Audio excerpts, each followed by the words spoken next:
I've had my share of weird experiences, but one night when I was 16, something happened that still makes me double-check the door before bed every single night. I was 16 back then. My parents were out visiting friends. It was just me, my 17-year-old brother, and my best friend at home. My brother went to bed early, my friend passed out on the couch, and I stayed up alone at my computer. Around 2 in the morning, I heard this faint metallic clink outside. I thought, probably just a cat. But a few minutes later, I saw a shadow move right past my window, so fast that I told myself, "You're imagining things," but my heart was already racing. I got up to check the door.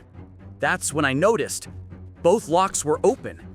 I quickly turned them shut and decided to switch on the porch light. I leaned toward the peephole and froze. Right there, a man's face. So close I could see every detail of his skin.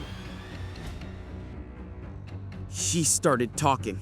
His voice was shaking. He begged me to let him in, said he needed help. And it sounded so real. But his face, it didn't move.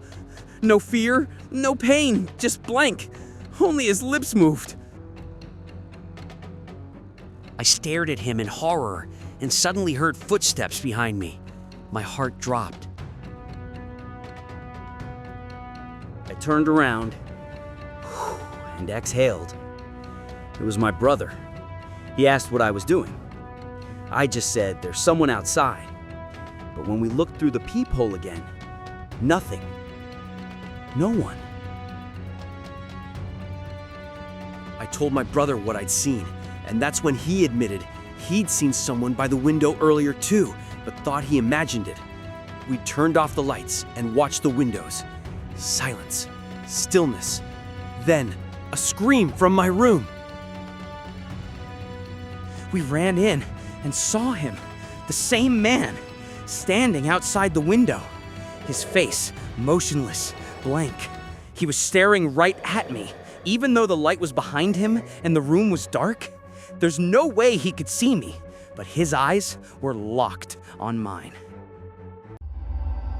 And then his face twisted into this horrible, unnatural smile, slowly stretching from ear to ear. He raised his hand.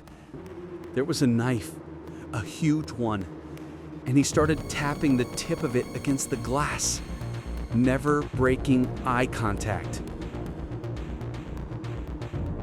My brother was already on the phone with 911. We locked ourselves in another room and waited.